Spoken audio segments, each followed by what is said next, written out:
What is happening, budget builders, and welcome back to the 60 Bel Air Rescue. This 1960 Chevy Bel Air had been off the road since at least 1981. In our last video, we got this thing rescued, and then we got that sludged up 250 running again for the first time in at least 45 years.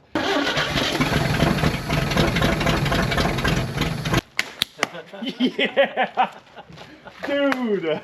Now moving forward. I don't know about y'all, but I'm ready to drive this thing. Clearly, we've got to do some surgery there in the back. The rear suspension is kind of destroyed, to say the least. We're gonna have to get this thing jacked up, get all of that figured out and taken care of, and then we need to go through and build all of the brakes, dial in our engine, transmission, throw an exhaust on this thing just so it's not so obnoxiously loud, and see if we can get it to hit the road again, and then we might as well clean this thing up too. Now these parts are, I don't want to say readily available because they're not. You can find aftermarket stuff, but nothing original. But I think we've got something for that. Dad and I are going to take a field trip. We're going to go to a junkyard here in South Carolina that I think is going to have everything we need, and maybe we'll find a few of our missing trim pieces while we're there. And here is the awesome old yard that should have most, if not all, the pieces we need to save this thing. Now, unfortunately, clearly many of these are non-saveable. We've been through this yard several times. It's super cool, but a lot of these are parts cars, which is great because they go to rescue ones that need rescuing, like the 60. Here you can see a 62-door hardtop, which is extremely rough condition. Bunch of cool cars, and then 64 Galaxy. Yep, back there. Don't you just love this? I could spend days in here and not see it all. Big old Plymouth. Ooh, that one got hit.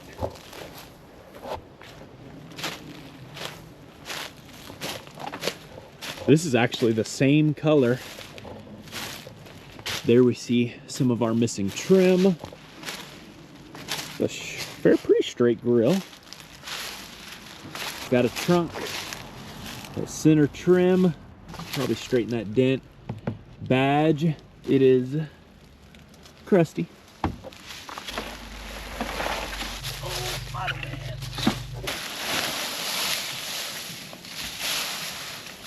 That's all our stainless we need. Got a kitchen sink I need. Got everything, including the kitchen sink. We'll pull everything, like suspension wise, off of the one here that's a little bit more accessible, and then we'll jump on that one and get trim and stuff.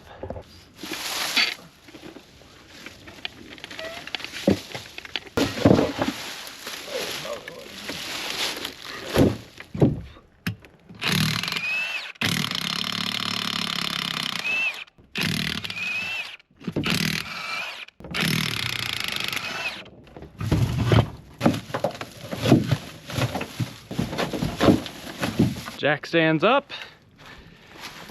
Good access.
Easy peasy. That wasn't too bad at all. Came right out of there, no crazy pressure or anything. Now we just gotta get this bracket off this rear end, which was full of water anyways. I just feel better knowing we're not taking apart what was potentially a good rear axle here.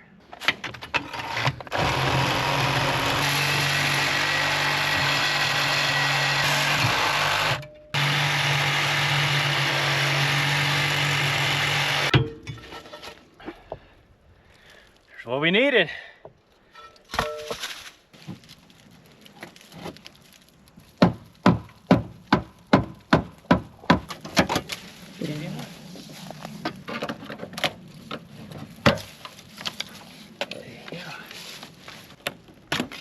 Easy. Now obviously there's a bunch of clips and stuff, some that you have to unbolt, these you don't, but it's all rotten. It's a nice thing about stainless is even after all this time, it still looks pretty. You just gotta put new clips on it. We got our parts, now back to the shop.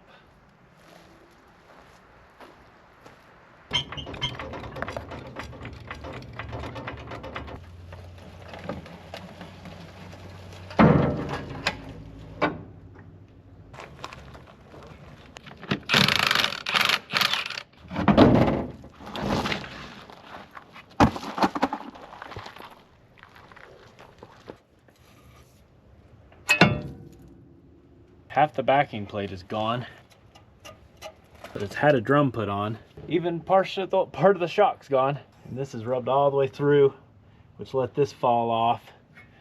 Let this pull out, pull the drive shaft out of the transmission and the spring, which no telling how long that's been gone. I mean, it needs some work in this lower quarter, specifically back here where this thing was dragged down the road.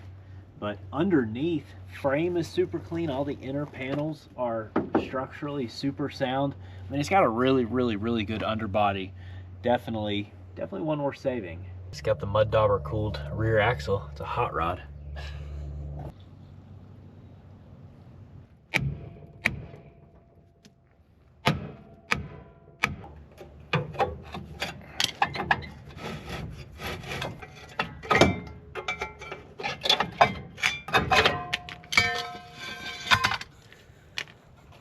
Sheesh.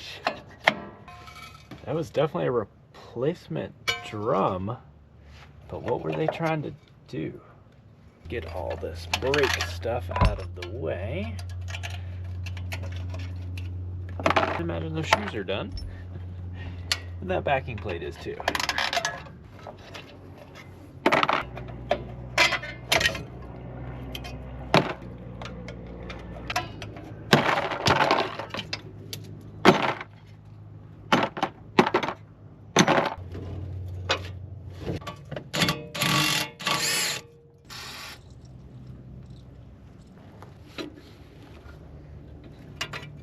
That line's junk.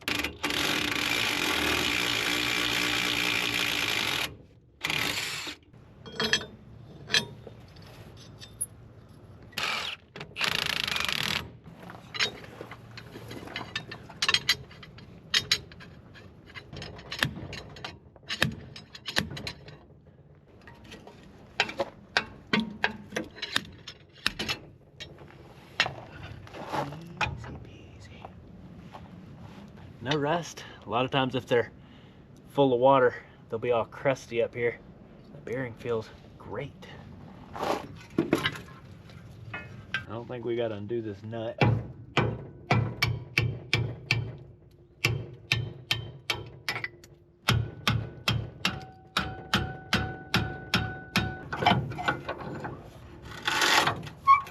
It's pretty fancy. How long do you have to drag a car for it to do that? What's nice is we've got over half the hole here and almost 3/4 of the hole here. I think we can make it all go back together no problem and be structurally sound. Just want to make sure we get it gusseted nicely, welded up really strong, but we don't have to worry about anything not being in the correct location, which is nice.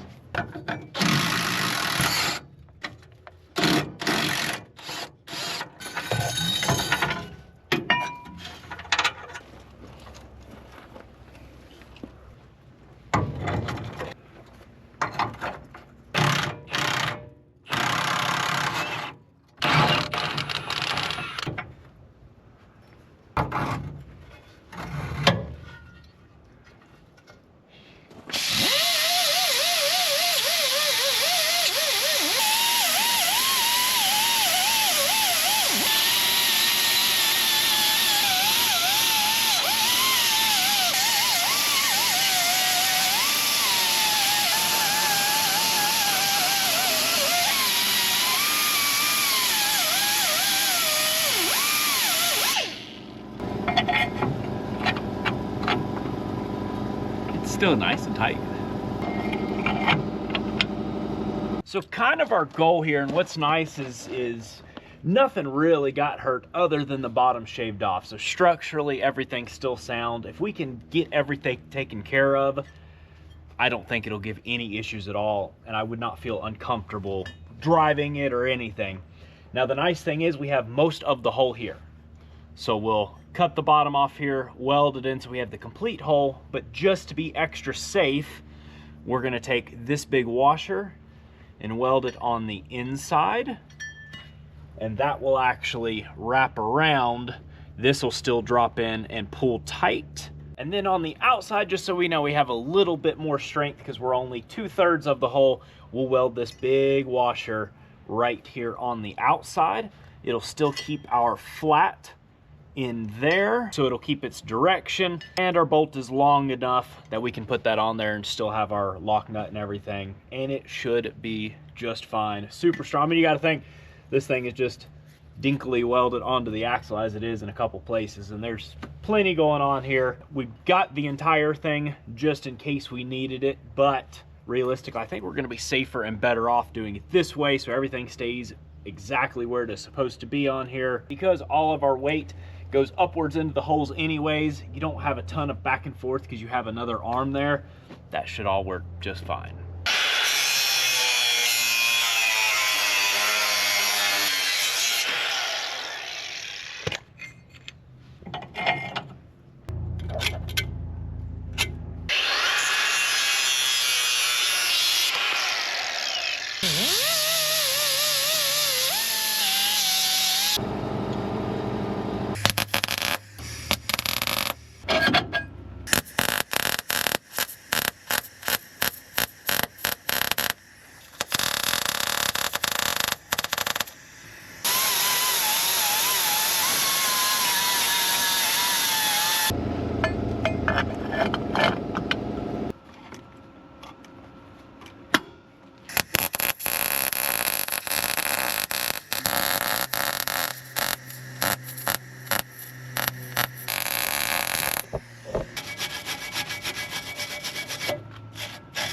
Gooby globbies just a little bit because I got this thing rolling hot, but I want to make sure we get a lot of heat and a lot of penetration.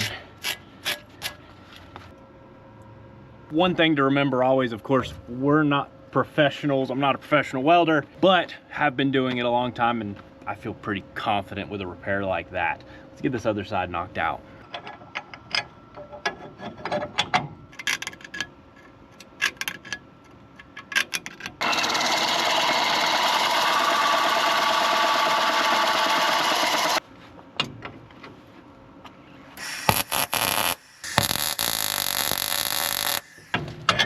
Good.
Want to make sure all of our weld is super smooth so we don't have any binding issues.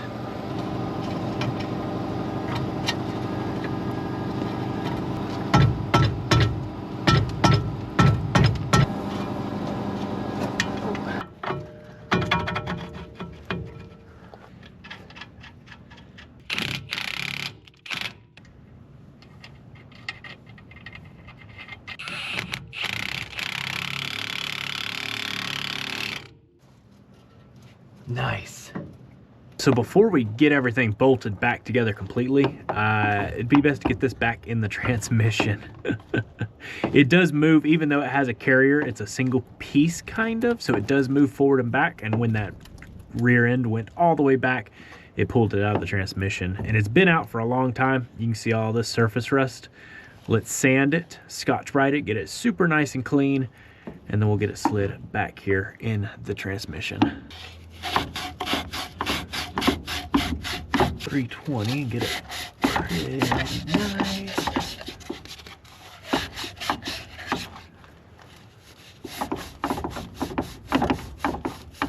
That should be good enough.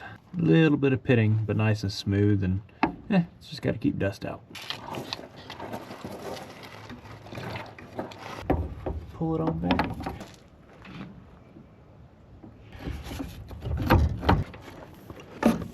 Sweet. Awesome. Thank you.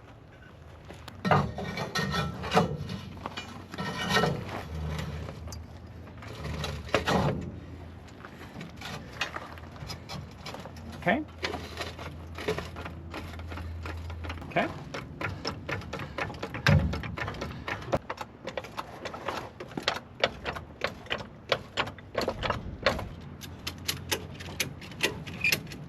Oh yeah, oh yeah.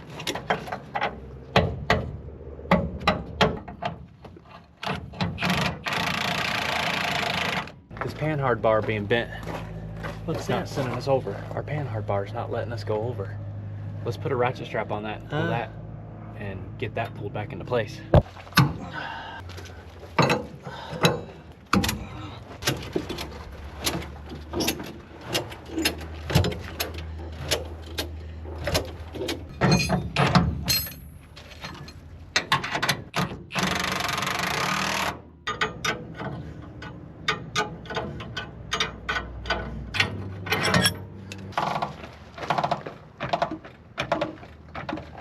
Pretty good, don't it? Oh yeah. Oh, that ain't going anywhere.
I hate to leave them crusty. If we can just run a die over them real quick, make them super smooth.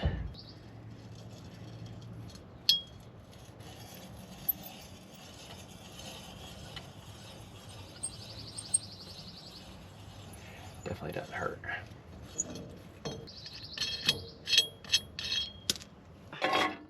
It's inside the brake, but I like to know everything's been cleaned up in here. Then we can always, once everything's all complete, scuff and shoot the entire rear end in one.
What's nice is on the inside, with just a quick wire brush, you know, there's no major pits or anything, so that should give no issues. There's a little bit that could use some cleanup, but that's what the brake shoes will do the first couple times they stop.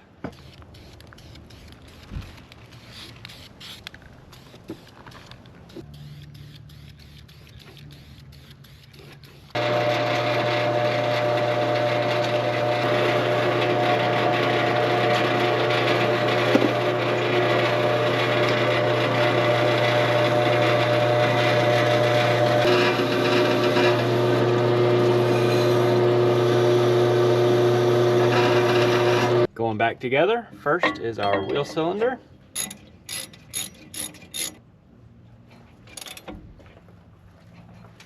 And then we want to be sure to grease all of our ride points. This is going to help with wear and prevent squeaking.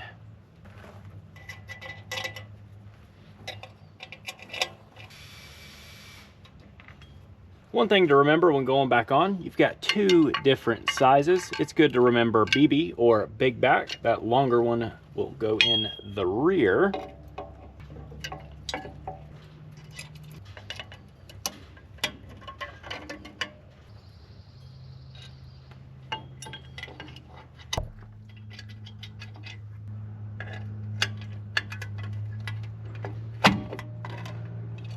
You know, something I realized I didn't do was install our emergency brake actuator, because we definitely want that to work. Thank you. We can slide in our emergency brake crossover rod.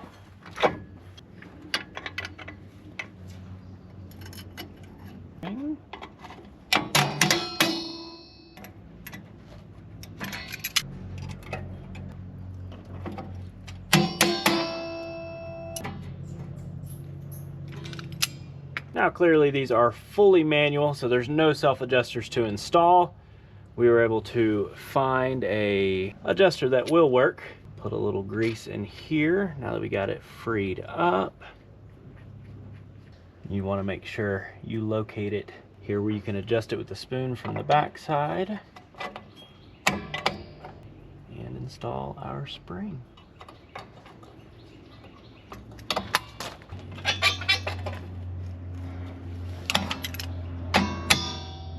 Going back on with our drum. This one is actually close, but you want to adjust out.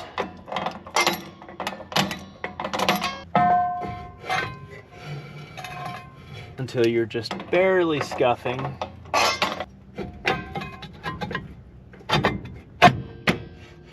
Nice. And then of course, normally your adjuster would take care of everything, but we can get in here and adjust from the front or back and pull those out just right. But I think that should get us where we need to be. And we did decide to go, instead of the normal black, we went with a cast iron paint, and it kind of looks like it would originally, just raw. So I'm kind of digging that. Now, you know how stuck these drums can basically always are to the hubs. So I figured this is the perfect opportunity to try this out. Some loose juice that Mike sent us out to give a try. So thank you for doing that. We'll soak this thing down, let it soak just a bit, and see how it pops loose.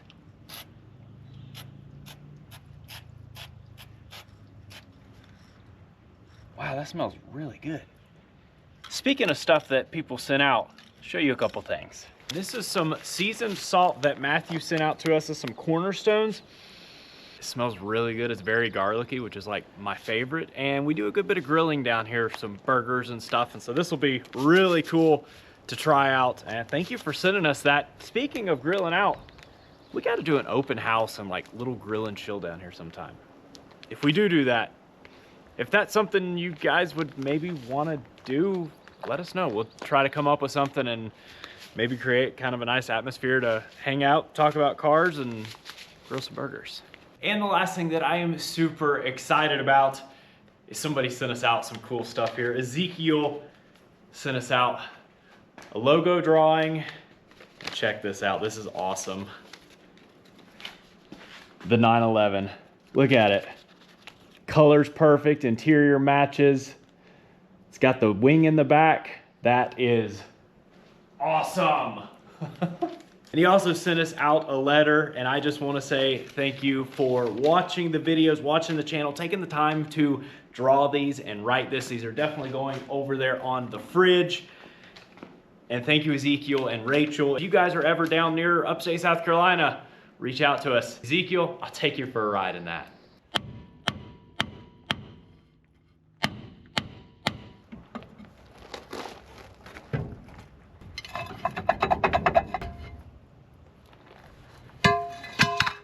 Well, my goodness, that's a paper wasp nest.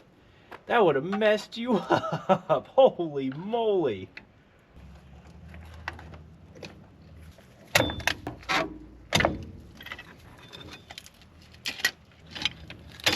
Yeah, and the fact these aren't riveted, they're glued. I mean, you would have hit these things 3 times and those would have come loose. And they wrap around each other and slam the brake to a stop. Ask me how I know.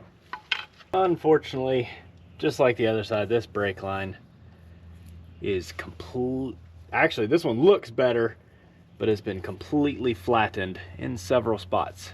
It does have a little fluid in it though, which is super nice to see.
We of course can't forget this one missing stud and this other rear shock.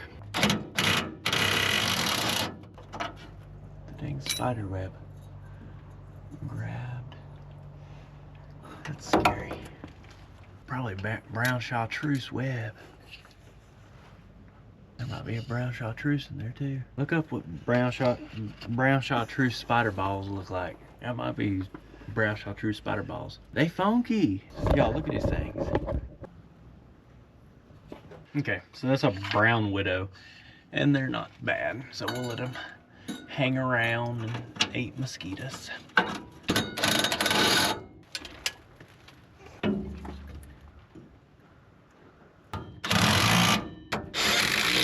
While we're down here, it wouldn't make sense not to check this fluid, and if it is low, top it off.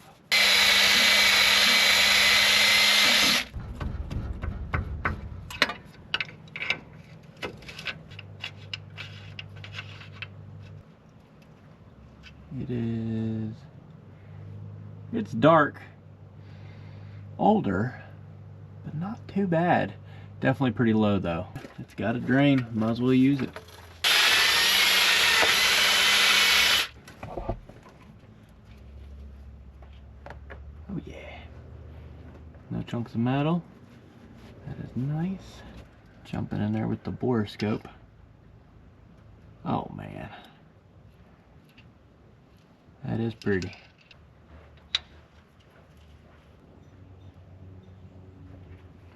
And throw some fresh fluid in.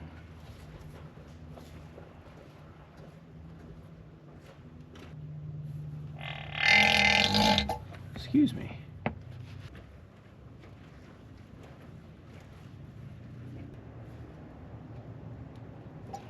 There we go.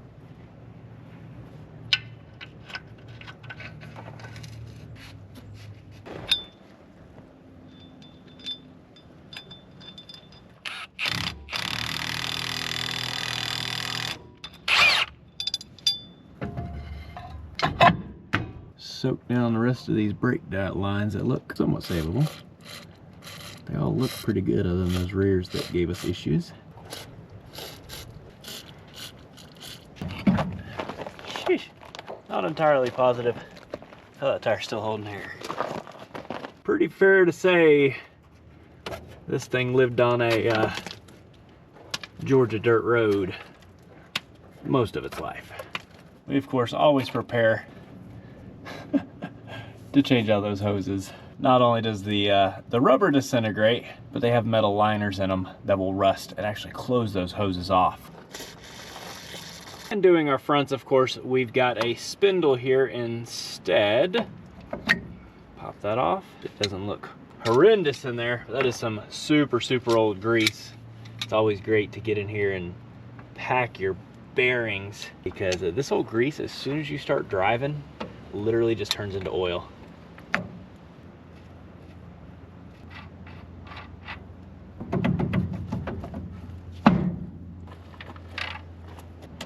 How neat is that? It's like a bicycle bearing. Race is super nice shape still. Again, same style bearing in there. Pretty crusty. Yeah, totally shot. But everything is there and I'd say savable. Got this lock washer. Got to pop off.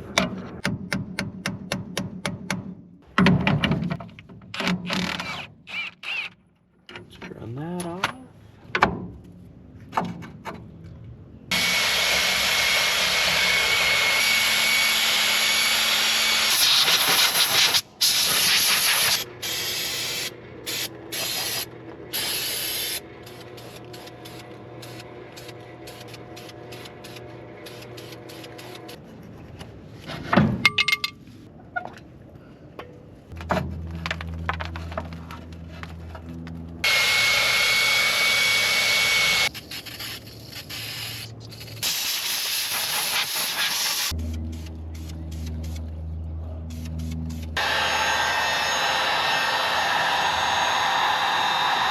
Before cleaning up our front drums, we need to get this inner bearing and seal knocked out. If you take a socket that just slips right into this bearing, seats down nicely on that one, we should be able to tap it a few times. It'll drop right out with that inner seal. And all of our bearings and races, which look great, can drop into this diesel to get cleaned up.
Get these bearings packed and back in there. Red tacky grease.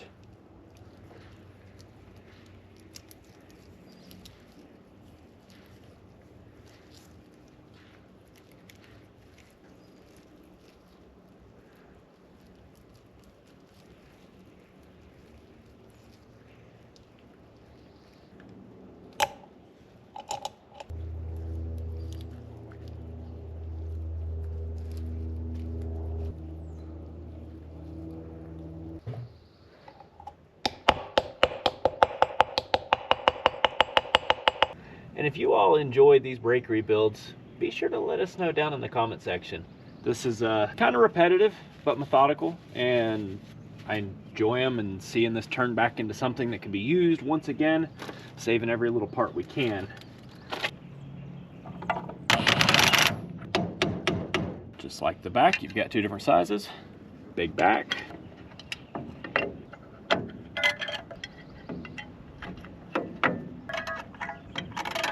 Make sure it goes on. Just barely rubs.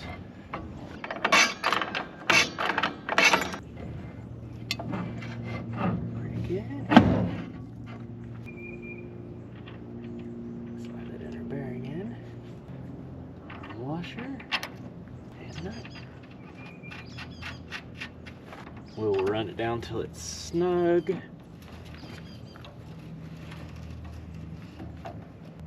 then kick it back. Good and tight. Super smooth.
Before tying back into each of our wheel cylinders, let's get the rest of our hoses off and that master cylinder off. Make sure all of our lines are clean and clear.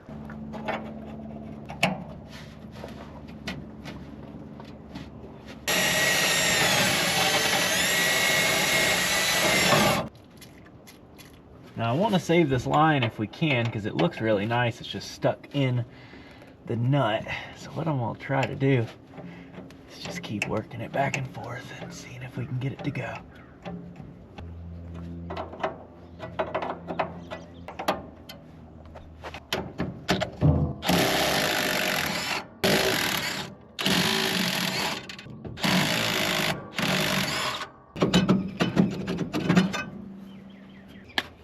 Oh yeah. What I found on these is if we take them loose,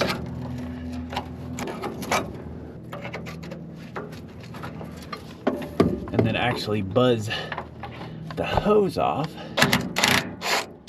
like so, then we can work this side.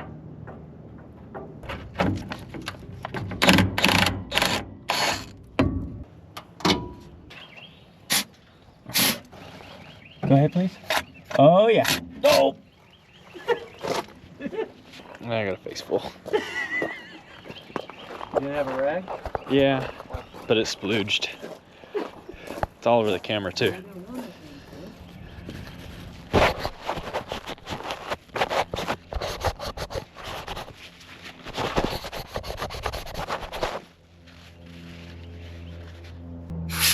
Oh, yeah. Oh, beautiful.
our old handy dandy flare tool we've been using for a long time, and I really like it. It makes some super nice double flares. And it was just one we bought off of Amazon.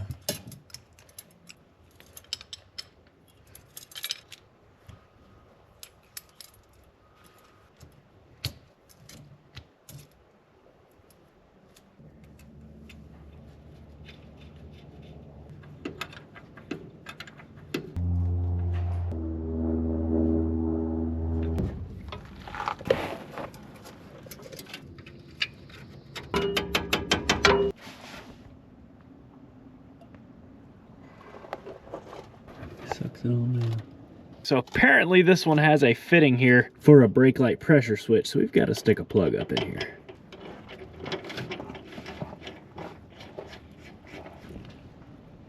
Start at our furthermost corner here and then work our way up. Pump it up, please, Dad. All right. Oh, there's some air already. And again, please. Already some fluid. Go ahead, please. Woo! Push a little bit more of that crud out. Let me check the level though, especially with that single pot.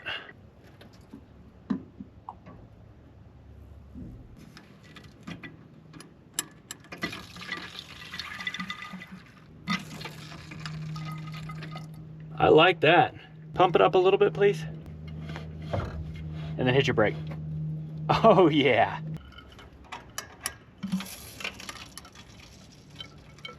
Brake.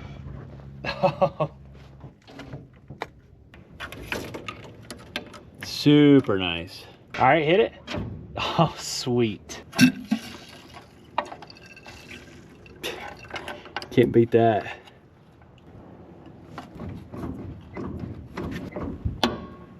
Hit the brake. Sweet. They seem all right, but how's that brake pedal feel? It's good pedal. Nice. That is probably the first time this thing has had 4 corners of suspension and brakes in a really long time. Now for some wheels and tires. Some marketplace hunting paid off, and we found a full set of brand new white strip tires and powder coated black rims off of a 1964 Corvette for 200 bucks. A little more digging, and we found a sweet set of original 60 Bel Air hubcaps for only $35. The only issue we're having, that's a 14-inch, this is a 15. Just the deal was too good to pass up, so we grabbed it. We're gonna run these on here for now. We might try to find a different style hubcap or even run some spider caps in the center here. Not sure yet, but this will get us rolling down the road again.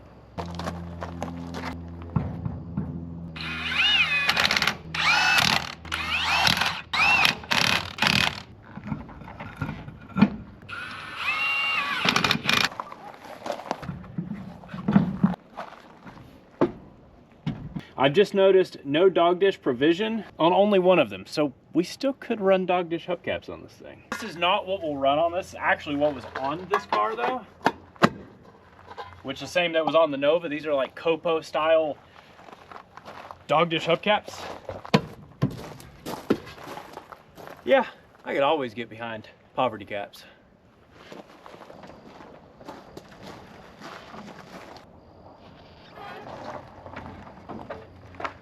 Check that out. I bet that's like floating on a cloud. This thing's a monster truck. I am not a full wheel cover guy, but those look pretty good on there. We're about ready to drive this thing. I'm not entirely sure if this thing drove last, how well it drove. Check this geometry out. Because of the engine swap, they use the original Z-bar bracket and this stuff, and look at it. It's down and back, and all of the rods for the shifter hit, although it does move. Dad tried pushing down the clutch. Check this out. Okay, let off, Dad. Dad, let off. Okay. Dad! That could probably get you in trouble. Well, I guess it's better that it pushes down and stays, but okay. Yeah, we're probably gonna have to address that. I want everything to be as smooth as possible anyways. I mean, this is a smooth cruiser. Let's get the Z-bar bracket loose. Maybe we can take a block and allow us to bolt it on and then kind of move the bracket where we need it to be. And we need to get the push rod here situated, a little bit better return spring situation, because it's just kind of tightened and bound into here, which doesn't help anything. And then I want to get some of these rods. Oh, that doesn't even have a pin. I want to get some of those rods addressed. There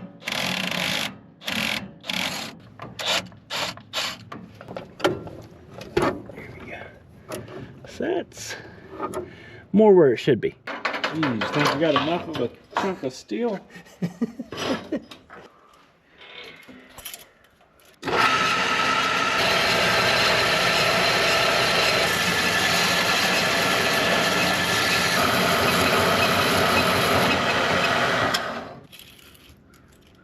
How did you try this over? Because I guessed. See? See my guess? Wow. Look at her. Don't question the machinist here.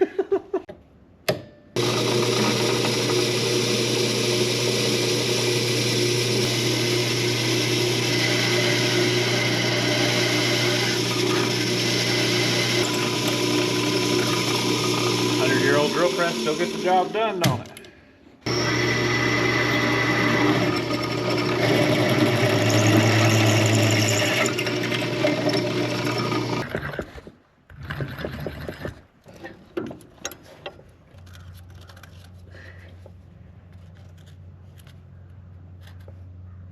Now this thing's been pretty foobarred in the past anyways, and they're readily available. These things are like 10 bucks. So we decided to just weld it onto this bracket, and now this is its new permanent fixture. It'll be strong. We won't have to worry about anything ever coming loose again, because it clearly has in the past.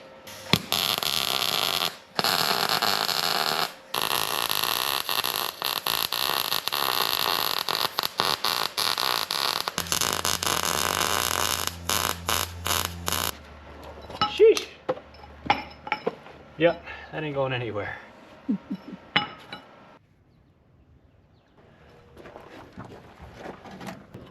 Oh, that's so much better.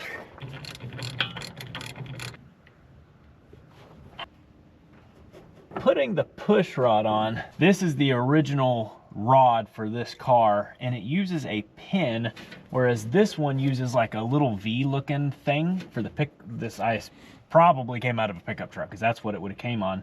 But those are super tough to find. So we're gonna massage this a little bit, get all these threads cleaned up where we have lots of nice adjustment, and we should be able to make it work in there no problem.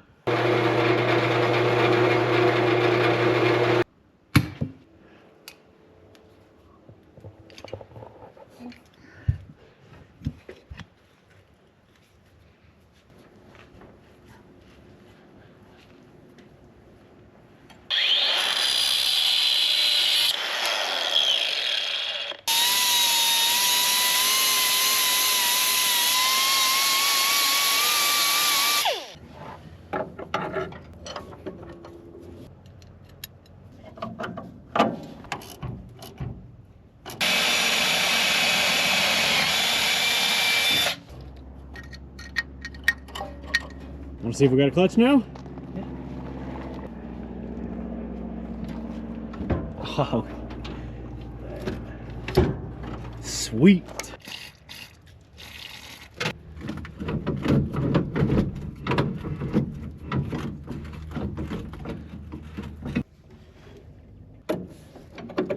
We are so close and just about ready to attempt to take this thing for its first spin, but it is obnoxiously loud. It just dumps out right here, and that would just make for a miserable first drive, and it won't take us very long. So let's at least get a muffler up under this thing, and I think it sounds pretty good with a Flowmaster. A used Flowmaster nonetheless, but one we have laying around and won't hurt to throw up under this thing. You can see our dump choop right there. Needs to come back. And here's our hanger. Probably won't work very well, but we can knock that off right there. Got some exhaust there to use. We'll have to flip it around. Always use this piece or whatever.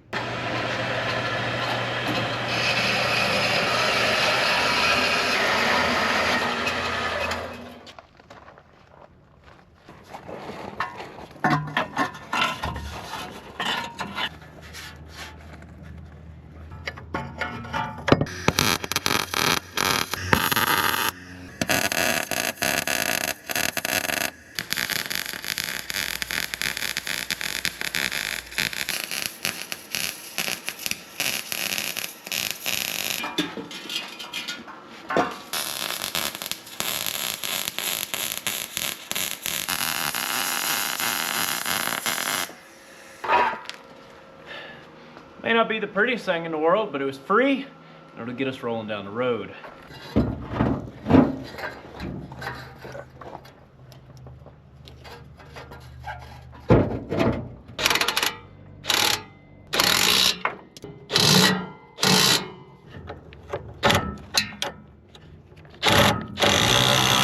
Obviously, it'd be nice to get the exhaust completed. We're still not entirely sure what direction we're going with this car, which might change whether we come out the side here in front of the tire or if we go all the way to the back. I don't know about y'all. I am ready to see how this thing sounds now, and I am even more ready to see if it'll drive. Put our fuel line down, up through, and have the gas tank in a more proper location. Until we can get our new tank installed, we're waiting on a sending unit for that. Wow, it's a lot quieter. Still running as smooth as ever. Squeaky bit.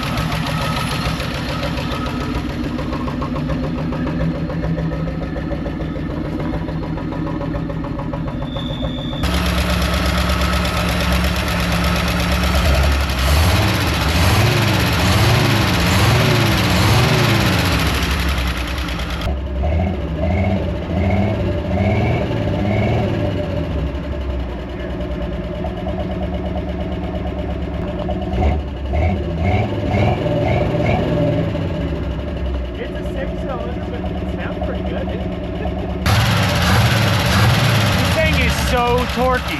It's a truck motor. Rocking the whole car.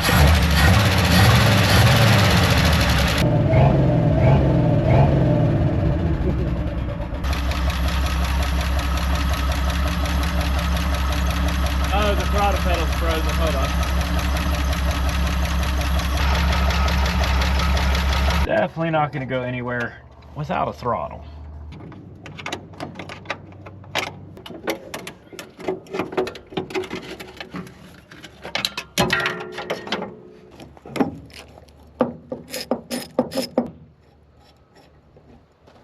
Hammer.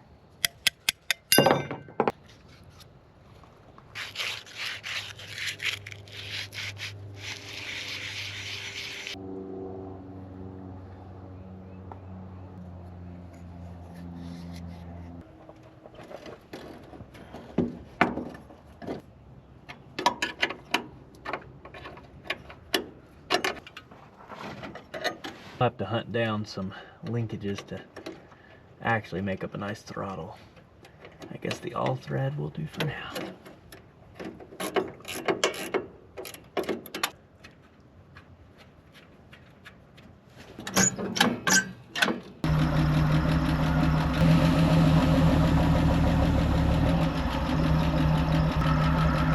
We're gonna drive this thing. I'm ready. I'll say it again. That is one pretty dash.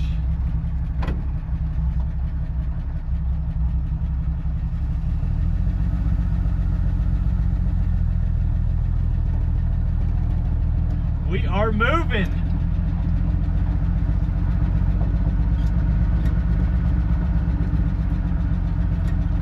Manual steering.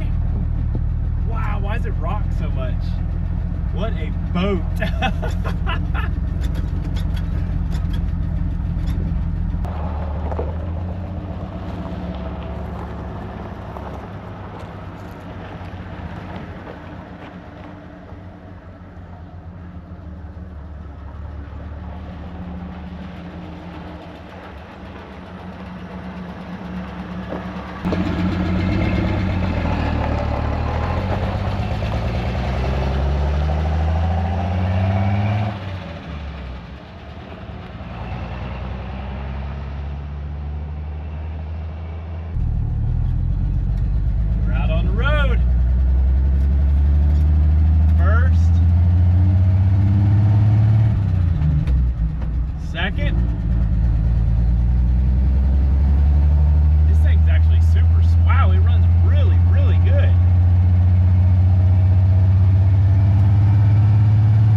actually expected it to be. It is like riding on a cloud. Downshift, super smooth. I could actually get used to this, and it's running really, really good. It is not a hot rod. It's actually not bad whatsoever.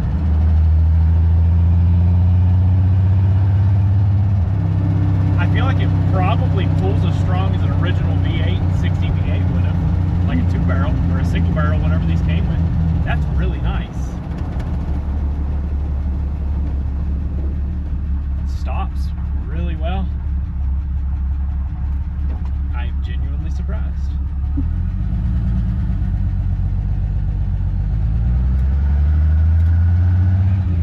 I really like this. It's your new daily. Don't tip me.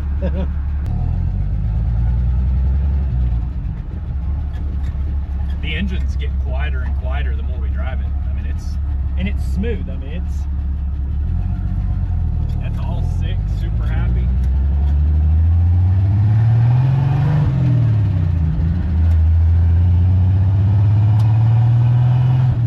I'm not gonna complain with that. What do you think? It's not bad.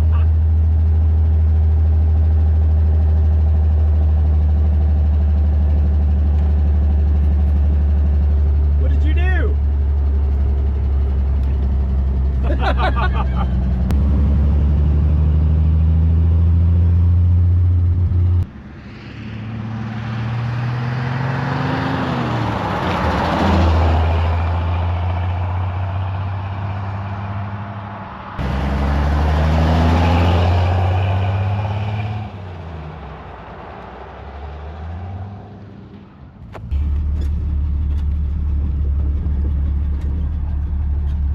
You know you're driving it. Hands down, to have been like that, that is one of the nicest driving, do you agree with me? That is one of the nicest driving cars we've done. It drives really, really nice. It's running really good, and once we get that exhaust out the back, I think it'll sound awesome too. I think you get much better than that.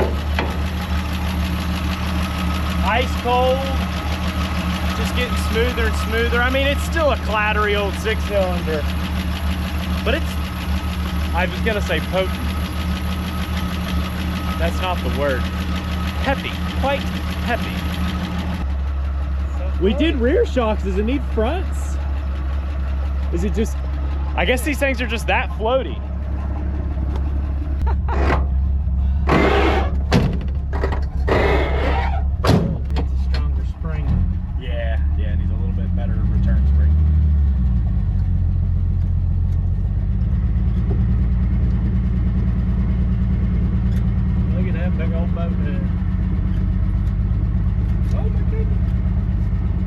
It floats, don't it? Yeah.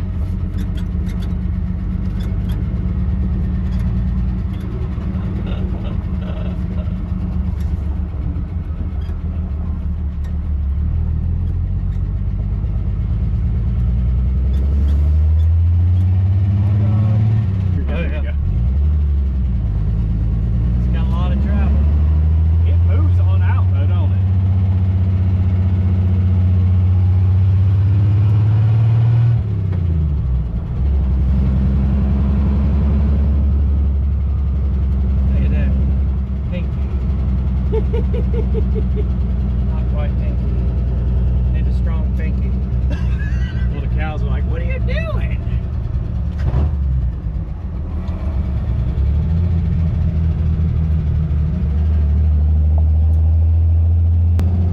I hate to admit it. I love an old 4-door cruiser.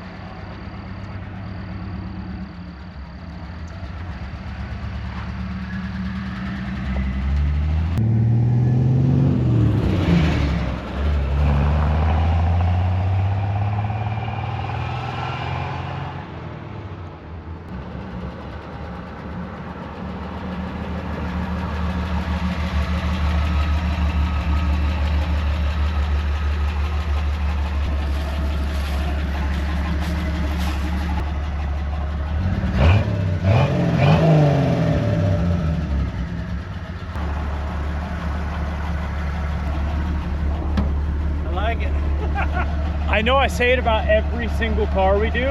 I think this is my new favorite, but I think it's just, I enjoy rescuing stuff that much. What about you, Dad? I like it. Dad really likes this one. He says that about a lot of cars too, though. Too much fun. It's a great driver, isn't it? I like it. It moves, it's pretty peppy. I mean, you could everyday traffic drive this thing without issue.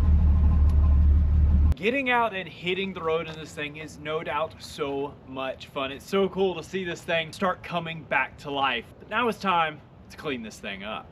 Now cleaning up, we're gonna suds this thing down, and on this original paint, we're gonna hit everything with a magic eraser. That should help us clean up all of our rust staining without completely going too harsh, because this paint is definitely a little brittle, and you can see some of it's for sure missing. Now, where it looks like it's missing in other spots is actually red primer. So we're gonna take a gray, least harsh Scotch-Brite. We'll go over all of that primer, and I think in quite a few spots, we're gonna start seeing some of that pretty, we're gonna start seeing some of that pretty blue paint come back to life.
With the mildew off, this thing's really starting to take shape.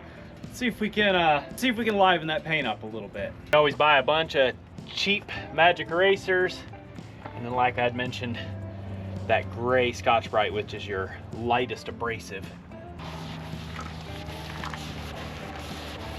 See it start cleaning up those rust stains.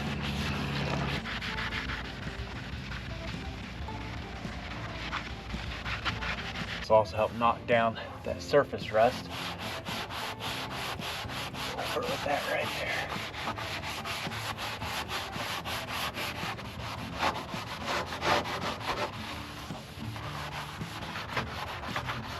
What's crazy is how long that primer's even been on this car. It had trim on it, which you can tell it's been gone for a lot of years.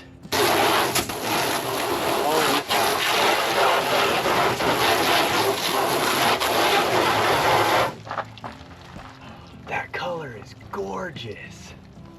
I didn't think it was metallic.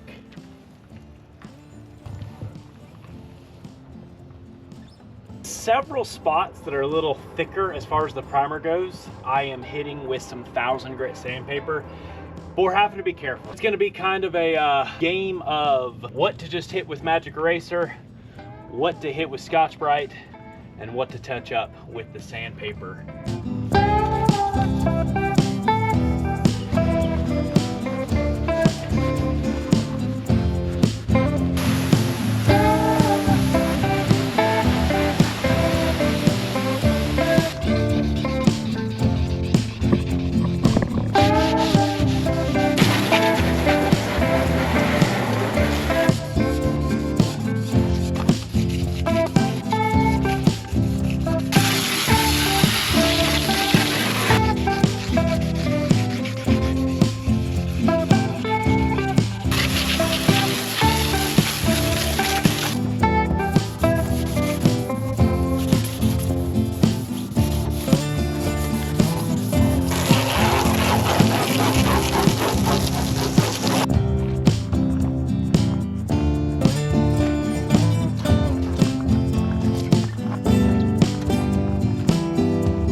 That is some gorgeous paint hiding underneath the primer and surface rust.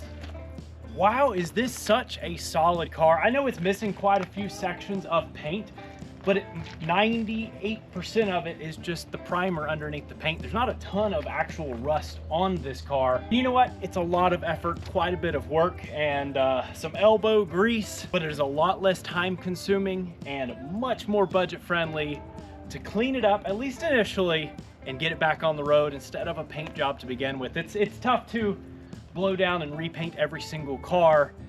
Sometimes it's about getting these things cleaned up and getting them back on the road.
Preserve this thing for now and keep it looking as good as it does. We'll use some sweet patina sauce. We'll coat this thing, wipe it in probably 2, maybe 3 coats, let it kind of cure up, and then we'll buff it out.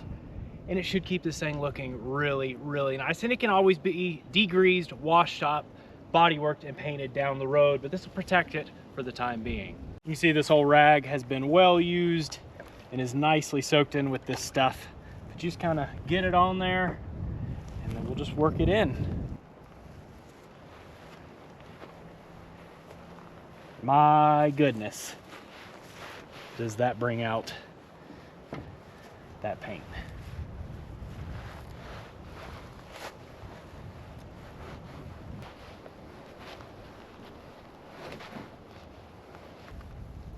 Holy moly.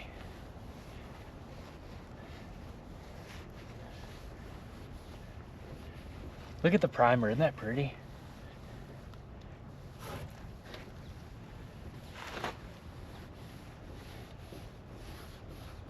I love the fact that this thing's wearing so much of its original. I mean, it's never been repainted, just the funky spots.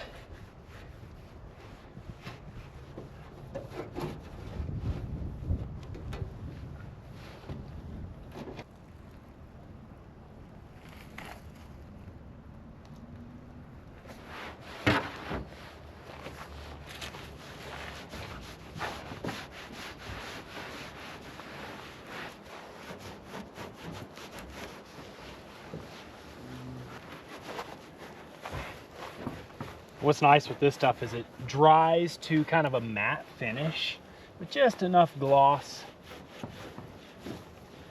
and it's not super sticky or oily or anything. Once it cures out, it dries nicely, so it doesn't, a bunch of dust or anything doesn't stick to it, and you can just wash it, which is nice too.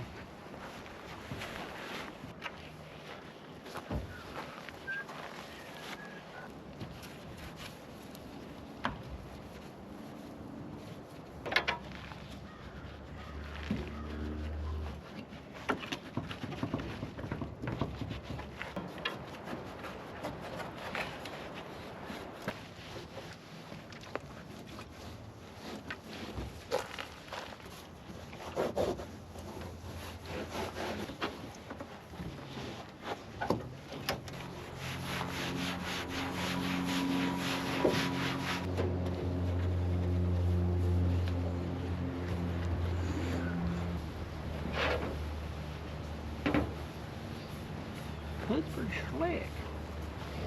Yeah, trim on it, I think would be really nice.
It is amazing the difference $15 worth of lenses make. Cheapest taillight lenses we've ever bought, and I assume it's probably because of how popular these are for like hot rods and stuff. Man, does that look cool on there.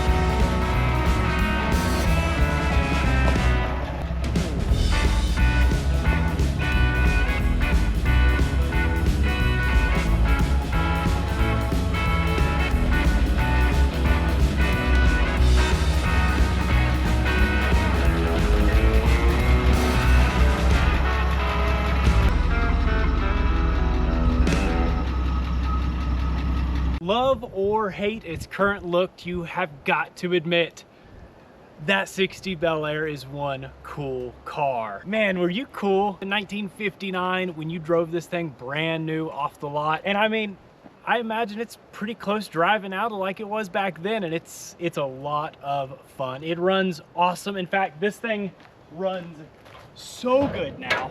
Check this out. Boop, boop.